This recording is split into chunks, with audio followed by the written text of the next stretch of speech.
Жер замандан ойлойт адам бақытты. Жетиш кыйын оңой жолдо жатыппы. Жем баштыктай бақыт жасап жараткан жер шаарынын элдерине чачыппы. Бул турмуштан табам десең жыргалды, билип алгын, эмгек бере турганды. Ак эмгексиз жеңил оокат издесе, анын баары чын бакыттан кур калды. Байлык калар, бийлик калар артыңдан, баар өзүңкү көз артса да жат адам.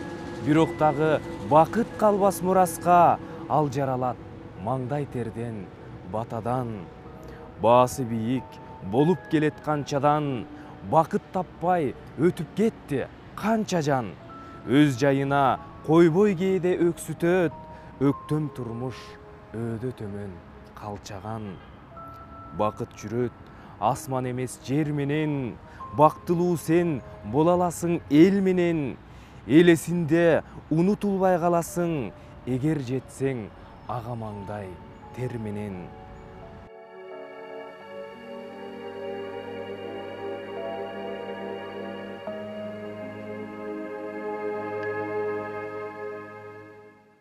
Ыр дүйнөсү өзгөчө керемет го. Табышмактуу, сырдуу дүйнө. Бирөөнү эшигин эрте ачса, кээ бирине кечигип, улам кызыктырып жүрүп, анан өзгөчө көркөм, ажайып керемети менен биротоло арбап алат.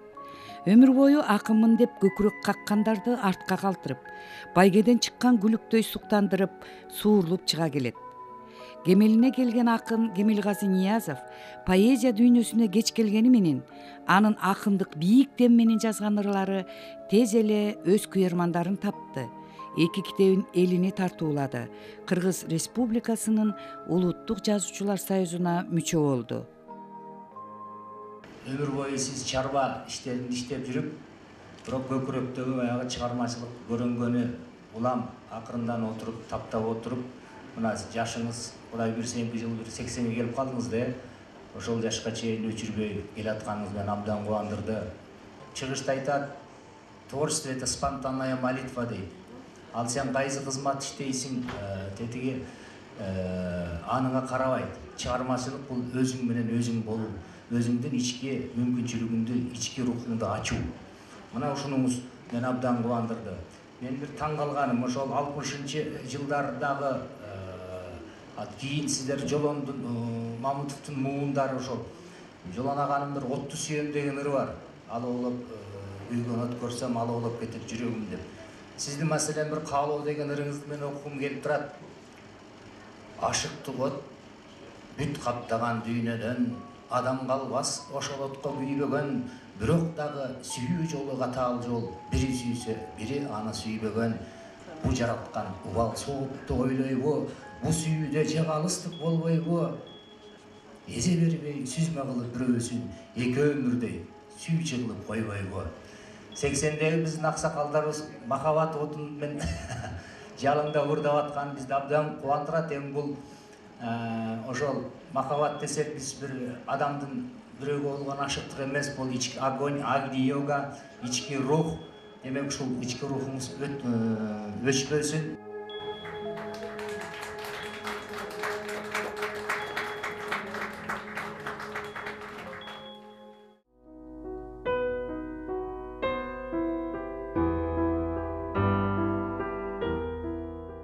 Булактар унут калабы? Сулуу кыз күлгөн куракта. Суу алып жатса булакта, тамаша айтып жаш жигит, таанышкан өткөн убакта.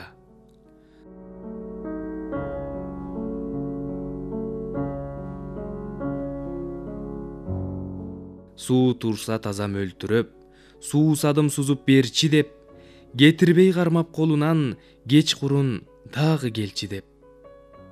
Түртсө да болбой жабышып, түркүмүн сөздүн агызып, түз келип күтүп булактан, түгөйлөр турчу табышып.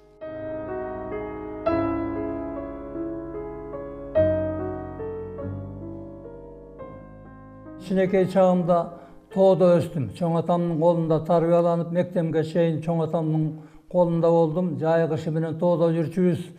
Ошондон бу тоолор тууралуу ырды жакшы көрөм да, тоолор тууралуу көп ыр жаздым.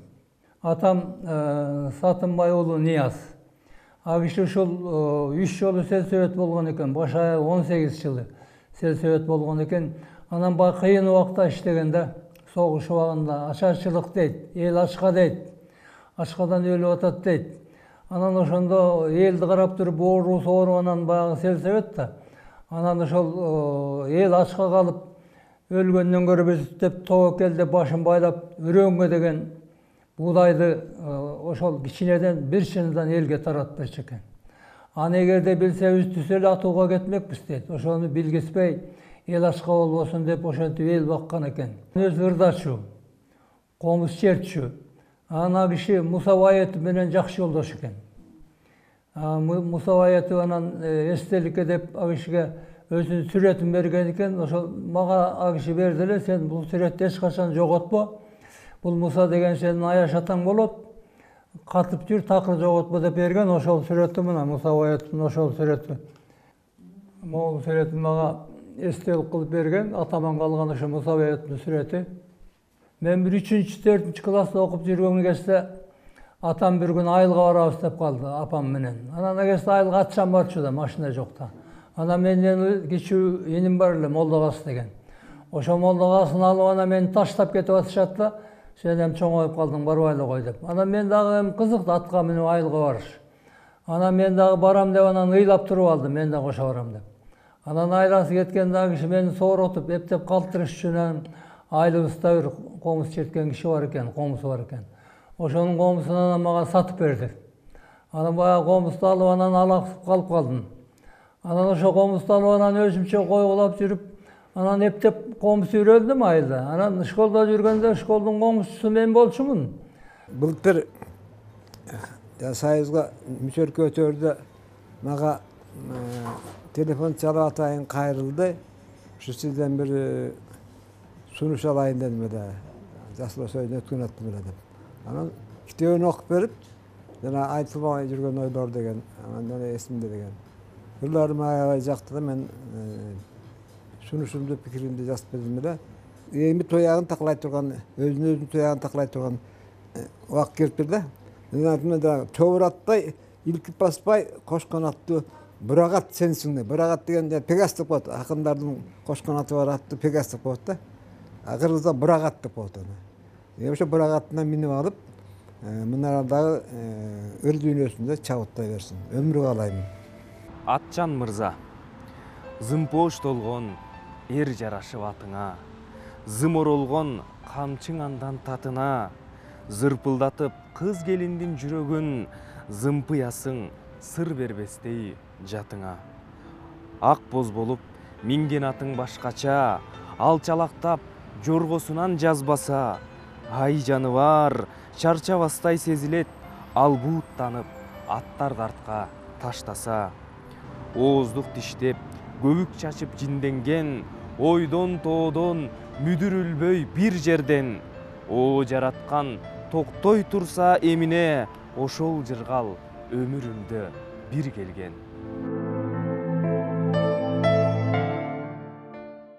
Кыргыздын чыныгы жигит жөнүндө сөз болуп атат. Бу Кемелгази Ниязов деген жигит өзү кыргыздын салтын билген, кыргыздын тоолорун билген, нукура ата бабасында жакшы жүргөн ушундай мыкты жигиттин бири да. Анан бул киши өмүр бою айыл чарбасына кызмат кылып калган киши. Бул киши көрбөгөн тоолор жок.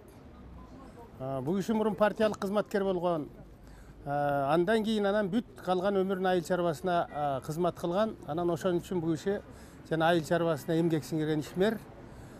Анан бул киши менен мен көп жыл бою мен дагы Нарын областында иштедим. Нарын областында айыл чарбасы менен байланышта болдум. Анан бул кишинин эң бир жакшы сапаты ушунчалык таза киши да. Анан ушунчалык өзүнүн ишине берилген киши. Анан бул киши менен иштешкенде көп башкармалар менен иштешти, көп райком секретарлары менен иштешти. Бул киши менен кийин областы мен губернатор болгондо областтын айыл чарбасын башкарып жүрдү.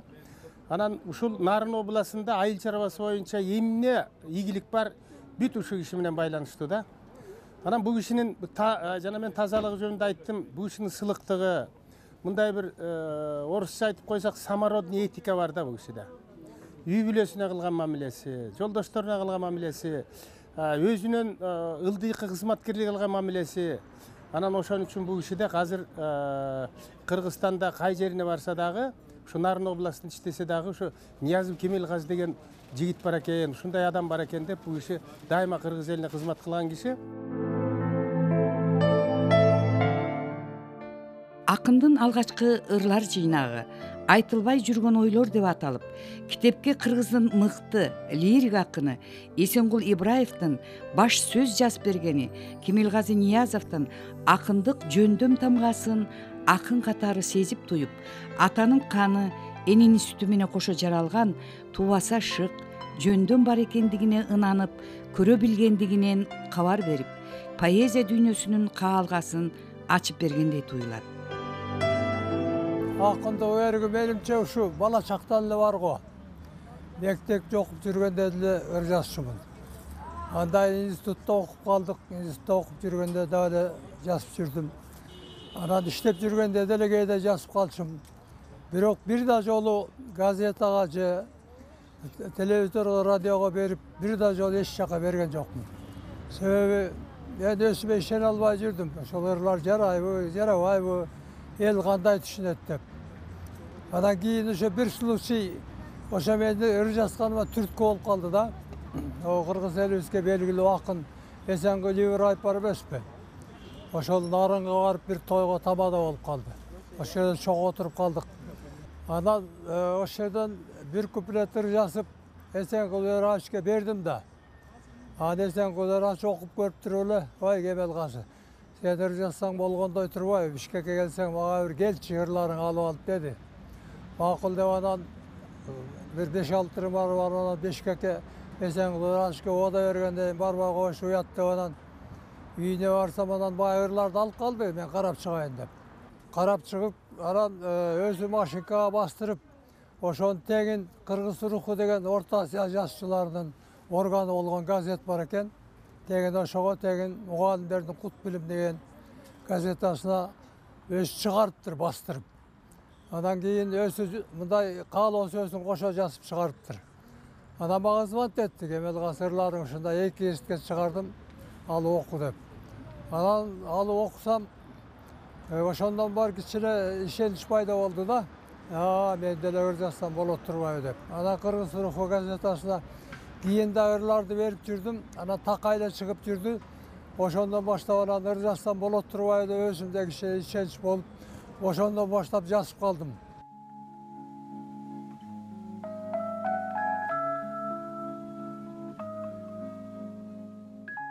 Акынга жашоого кирип күтпөгөн, жалындап күйүп бүт денең, түн уйку көрбөй жок издеп түйшүктү тарткан бүтпөгөн, көп алек болуп иш менен көңүлгө азык издеген, уйкусуз таңды атырып убайым тарткан жүздөгөн, бетке айткан сөздү сүйбөгөн, бектер көп элге күйбөгөн, азабын берип андайдын акындар бетке сүйлөгөн. Бар кылып жокту болбостон, баш ооруп канча толготкон, жан дүйнө козгоп турбаса, жазбайт да акын кол боштон. Алдыда ойго көптөгөн, акындын баары жетпеген, көңүлдүн иши чатак иш, көрө алгыс эч ким көз менен. Өлбөстүн издеп үрөөнүн, өртүнө күйүп бирөөнүн, кайгысын көрсөң элиңдин канталап турган жүрөгүң. Ээрчитип максат көздөгөн, эстелик курган сөз менен, кынтыксыз жазган ырлары кылымдар өтсө өчпөгөн. Азап жеп ойго келбеген, аргасыз ишке көнбөгөн, акыйкат издеп турмуштан акындар жашайт эл менен.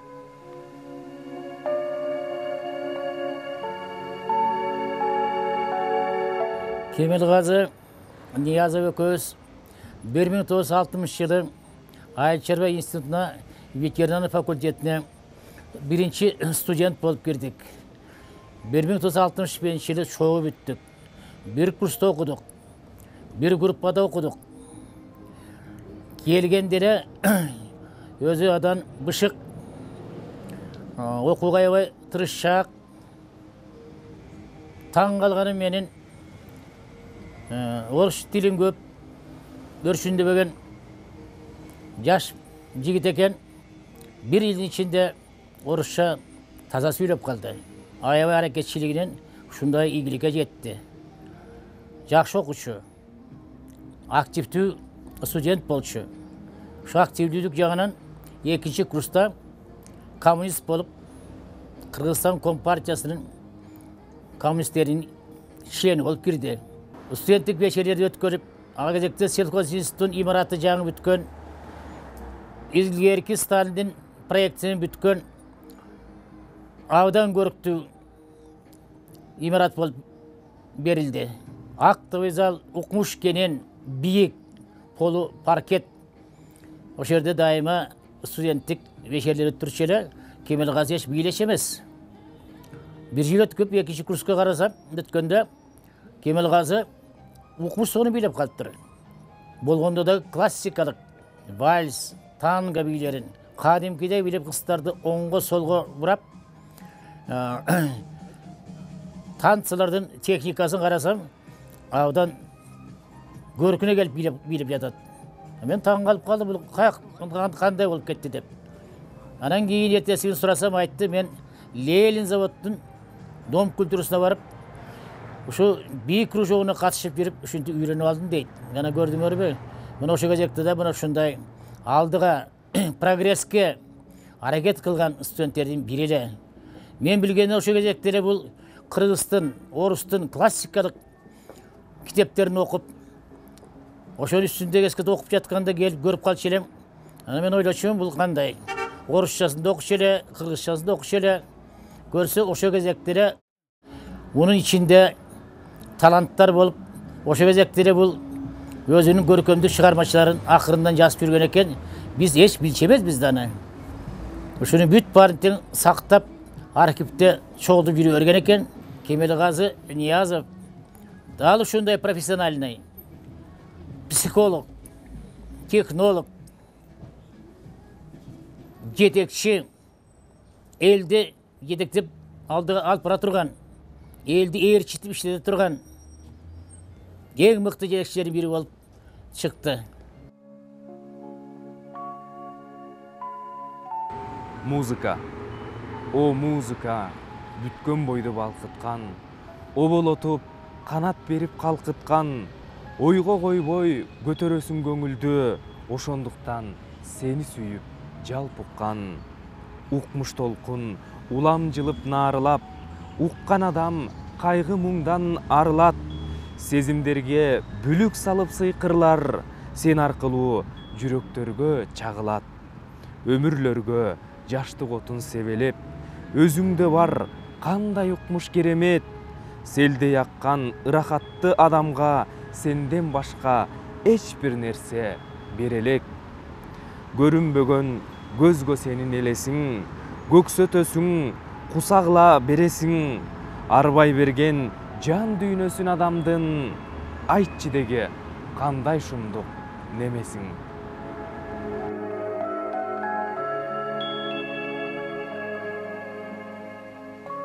Мен ырларымды окуп алып туруп таң калдым да, өзгөчө могуреки 75-тен өткөндөн кийин 80-ге жакындагандан кийин мага курбу да чоң окуган. Ушу сүйүү ырларын ушунчалык жазат экен. Ушу каяктан бул кишиге мындай десем, көрсө мен ойлоп көрдүм да, көрсө махабат деген, сүйүү деген бул кары жашка карабайт экен. Ал деген ошол ылкам деген келгенде ошону төгүп кое берет экен. Мен мунун бир таң калган жерим, эң башкысы бул накта элдик, элпек ыргак менен, элпек ритм менен, элпек уйкаштар менен абдан жеткиликтүү эмеге ыр жазганда да. Бул накта баягы өңүскө музыкалдыгы менен огонду ырларга көп чыгып жүрөт. Ошонусу менен айырмаланат. Баса айтарым, мунун поэзиялык саптарынын биздин адабий коомчулукка кадимкидей таанымал болуп сиңип бара жаткандыгын бир эле айныгыз далили болуп, бул кишинин жанагы бир ыры оңго салынып, азыркы учурда Кош Жылдыз деген абдан таанымал болуп кеткен биздин теле берүүдөгү ырдын гимни катары ошонун башталышында музыкага салынып аткарылып келе жатат.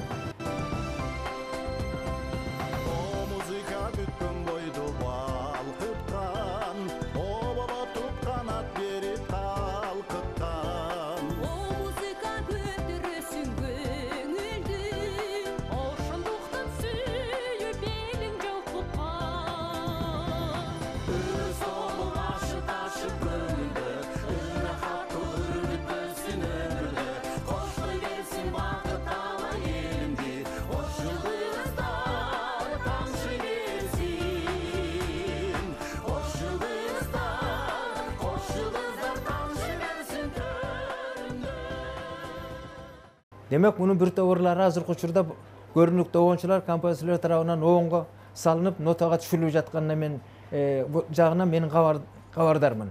Мен оюмча ошонун ырларына жазылган айрым бир жакшынакай музыкалык чыгармаларды, обондорду дагы угуп каларбыз деген үмүттөмүн.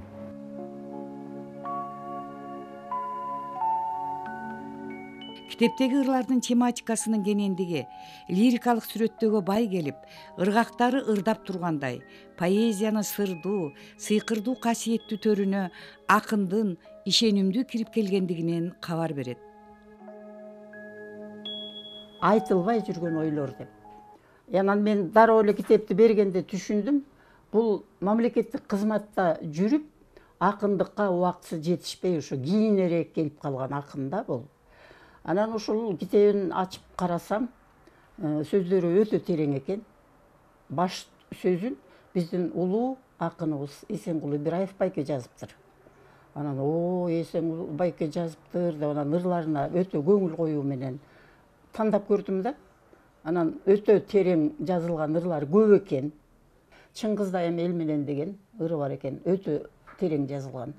Ошол ырына токтолуп, аранжировка жасатып, биздин таланттуу ырчыбыз бар, аты да талант, өзү да жакшы ырчы, Талант Сыдыков деген ырдады. Деле негизи жазылган ырларынын баары эле терең экен. Мен биринчи сөздү тандайм. А сөз жүрөгүмө жагып калса, ал сөз кетпей калат менден. Ага тырышып, мен улам кайра кайрылып, сөзсүз ошол сөзгө обон чыгарам.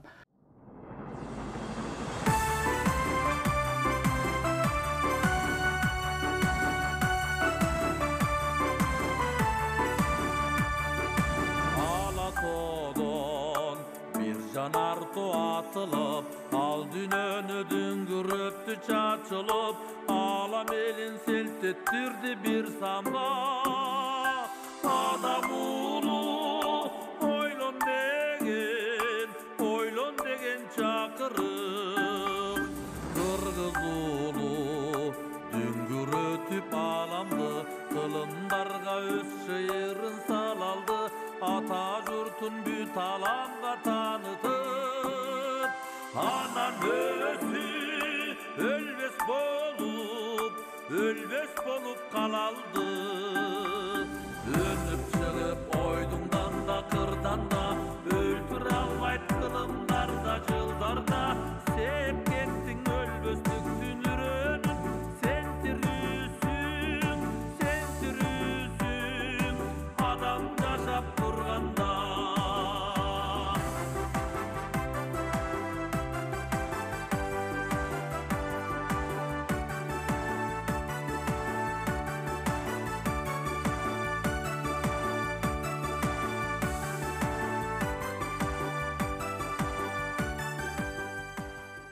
Tabiat özü bergen talantı var eken. Жазган ырларынын баары тең. Жалгыз гана ушул өзүнө таандык экени, стилинен, тилинен, көркөмдүгүнөн, мазмунунан, башка нерселеринен көрүнүп турат. Бул Кудайым берген талант, кейпи кайсы убакта болбосун жашка карабай атылып чыгат экен да. Мен Кемелгазыдан көп нерселерди күтөм. Буюрса, сөзсүз ошол оюм орундалат деп Antkeni men Kemalgasыга adam katары işenemin. Kitepke girбеген жаңы сыясы кургайлык урбайлерди мурда да жазгамын, окуп берейин. Туйгундар бийик учуп, бийик конот, тулпарга жеткирбеген кийик болот. Толтура бийиктиктер болсо дагы, тоолордон тоолор гана бийик болот. Күлкүлүү сөз болбосо күлүш кыйын, күн деле бир калыпта жүрүш кыйын. Зымпыйып жүрө берсе сыр алдырбай, сыртынан жамандыгын билиш кыйын. Кабылып жакшы менен жамандарга, кайылсың бардыгына жаралганда, өмүрдө кээде туруп кор болосуң, өзүңдөн канча төмөн адамдарга. Алыска ат болбосо барыш кыйын, акчаны оңой менен табыш кыйын. Ар түрлүү жаралган соң табияттан адамдын бардыгына жагыш кыйын. Анан эми бул кишинин бир жакшы жактары ушул экен, комузду аябай жакшы чертет. Ошо чабандардын үйүнө барганда дагы комузду чертип, анан ошо чабандарга бир татынакай ырлардан айтып коюп, анан ошо чабандардын кичине кумарын кандырып, ошолорду ыраазы кылып коет эле да. Анан илгерки тетиги Боогачыдан тартып Муса Баетовдун, Калмураттын, Сыртбайдын ырларын татынакай ушундай бир жибектей кылып ырдап берип коюп, ошолордун көңүлүн ачып коёр эле да. Анан бул киши чогуу болгондо биз барганда эле мен да комуз чертем, мен да кичине ырдайм. Анан ушу Ашыралиев менен Ниязов келсе болот эле биздин үйгө. Ушу кишилер бизди келип айыл чарба иштеп аткан ишибизди да көрсө болот эле, кумарыбызды кандырса деп бизди чабандар күтүп турчу. Анан бул киши экөөбүз ушу атты көп миндик. Азыр ат минген аким жок, ат минген губернатор жок, ат минген айыл өкмөтү жок. Биз ошол райкомдун биринчи секретары болсом дагы, бул киши ошол райондун айыл чарбасын тейлесе дагы, экөөбүз барганда чабандардын жакшынакай эр токумун токутуп алып, атын минип алып кой, тетиги чабанга баралы тоонун башына деп. Ошентип бүт бойдон чабандарды ат менен кыдырчубуз. Мен баягы жүрөгүмдөгү болгон каткан нерселерди бала бакырама таштап кетейин, элиме берейин деп туруп, анан кийин ушул ыр жагында укмуштай болгон мындай бир адамдын кумарын кандырган, чекеге черткендей ушундай бир сонун ырларды жаратып атат.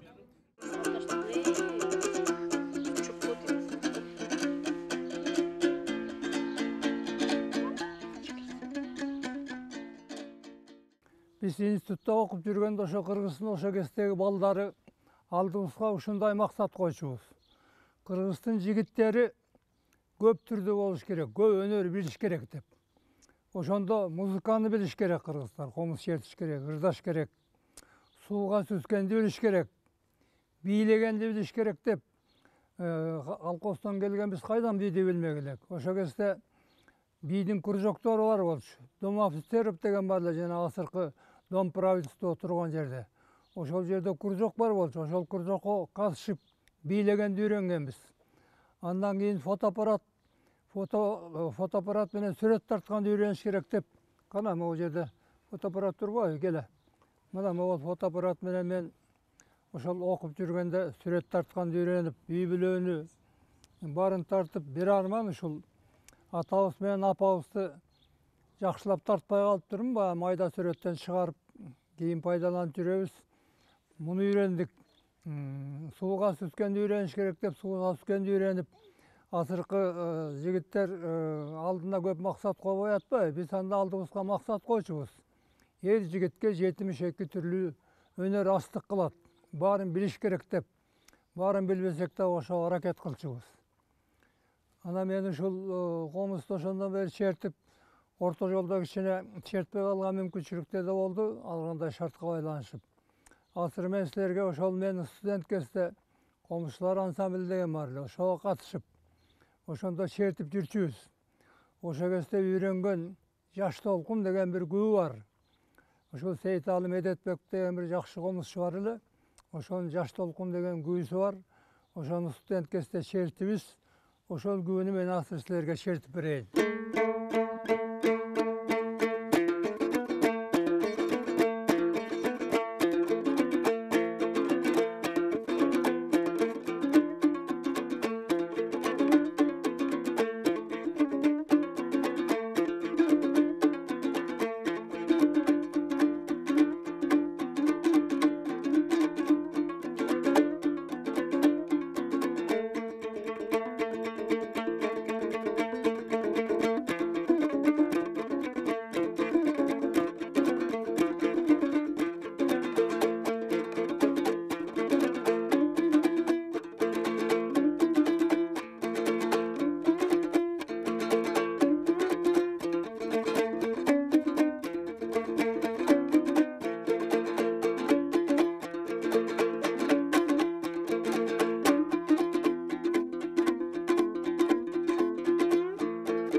жайнаган жакшы жар тура жигиттин жалгыз бактысы дегендей өмүрлүк жары асылдын асылы болду го. 50 жылдан ашуун эгиз козудай ээрчишип жүрүп, агынан уул, кызылынан кыздуу болушту. Ар дайым эл кызматында жүргөн советтик өкмөттүк кызматкердин жубайы болуу түйшүгү, азабы, бактысы жаштыгынын жадыраган мезгилине, тагдырына туш келди. Жашынакай жашадык. 3 эркек бала, 2 кыздуу болдук. Балдардын түйшүгүнүн көбүн мен тарттым да, себеби эртең менен кетчү, кечинде келчү, даже балдар бир жумалап көрбөй калчу. Папам дагы жумуштан келе элекпи деп. Ошол үйдүн милдетин мен алдым, сырттын милдетин бүт айыл чарба кызматын иштеди, талада болуп. Бул сырткы жумуштун баарын жасап, үй жөнүндө мага мен камкор кылчумун да. Биринчи ырым мына Кыргызстан бир көкөй кести деген күйсү бар эмеспи? Ошол көкөй кести деген күйсүн көбүнчө адамдар каза болгондо комуз менен чертилип калат го. Ошону бир жолу угуп отуруп, ушунчалык зейним кейип, таңыр адам деген ушундай экен. Туруп туруп эле кете берет турбайбы? Жакшынакай адамдар кетип калат турбайбы? Бүгүн туруп эртең жок деген ушул экен деп анан ошол көкөй кесини бир жолу бир жерден угуп, анан мага таасир этти аябай ушул күү. Анан ошондон анан көкөй кестиге деген ырды биринчи ырымды ошондо чыгып, анан асыл бул тиги эменде жыйнагымда да бар. Ошол ырды биринчи чыгардым. Андан кийин ошол кесек менен жазып коюп жүрөм. Көкөй кестиге. Токтотчу. Аба жетпей муунуп кеттим. Толгонтуп жүрөк тезген кандай шумдук. Дүйнөдө жалгыз кайгы калган сыйтта дүмүрсүз күйүп кетип. Болгон чындык. Буулуккан кылым муңун күүгө салып, булгомуз сактап келген укмуш сырдук. Күйүттүн күбөсү мен болбоюн деп, күн чыкпай кайра ордуна баткан сыйтта, тозоктун тозогуна чыдай албай, тоо ыйлап, токой ыйлап жаткан сыйтта, таптакыр кылым бою жибибестей таш болуп жүрөк чери каткан сыйтта. Уккандар чыдабаган бул кусалык, укмуштуу алдан эни саматты экен, күйгүзгөн ошол теңсиз жылдан бери күн батып канча жолу таң атты экен. Кайгылуу жанга баткан ушул күүнү кайсы адам кандай күнү жаратты экен.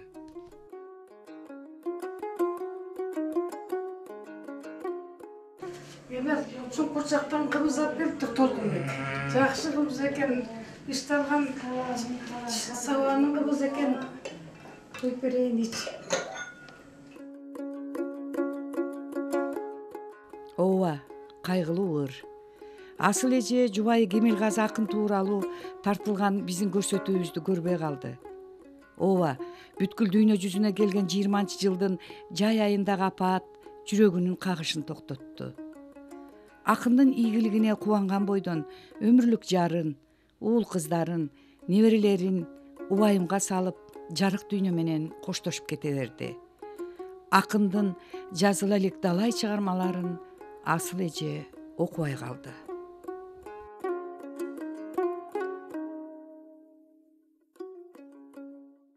Мисалы жана Эсенкул Алиев дегенде айтсак, бул киши 80-ге жакындаганда жана укмуш нерселерди төгүп таштаган. Сарвантес деген Испаниянын акыны 78-inde Дон Кихотту жазган. Ниязовго окшогон билгич, жакшынакай карыларыбыз көп болсо, карынын ырысы бар дейт. Анан ошондо Кыргыз элинде жакшылык бар экен да. Анан карылардын баары эчтекеге жарабай калса, карылар өзүнүн жакшынакай карылык кебин айта албай калса, карылар ыр жаза албай калса, карылар филармонияга келбей калса, карылар китеп окубай калса, анда жакшы өлкө эмес. Ошон үчүн бул киши өлкөгө мына биздей барбыз деп мисал келтирип аткан киши да. Вот ушундайлар көп болсун деп эсептейм мен. 2 проза аңгеме жаздым. Жарадар Аркар деген, анан кийин Жорулар деген. Анан кийин азыр эми турмушта көйгөйлүү маселелер болуп атпайбы? Элдин жүрөгүн өйгөн маселелер. Мисалы үчүн жемкорлук азыр биздин өлкөдө күч алып атат. Кадрларды туура эмес тандаган учурлар болуп атат. Ошолорду мындай жазып, элиме таасир берип, ошол жетекчилерге да кичине түшүнгөндөй кылып ушул поэзия аркылуу жеткирсемби деген оюм бар. Мурдагы кететтеримде да жазгам бул тууралуу. Анан кийинки кететтеримди да жазып атам. Ошол элдин көйгөйлүү маселелерин, эл эмнеге нааразы болуп, эмнеден кыйналып атат, ошол маселелерди жазып, элиме бир жардам берсем деген оюм бар да. Эл катары элемин. 2 кабат, 3 кабат үй салбадым. Эбим да жок, кошоматка барбадым. Этегинен бекем кармап чындыктын, эшигине баш бакпадым жалгандын. Ким карштарым жанды кыйнап баратса, кээде өзүмдү өзүм кетем аяп да улуп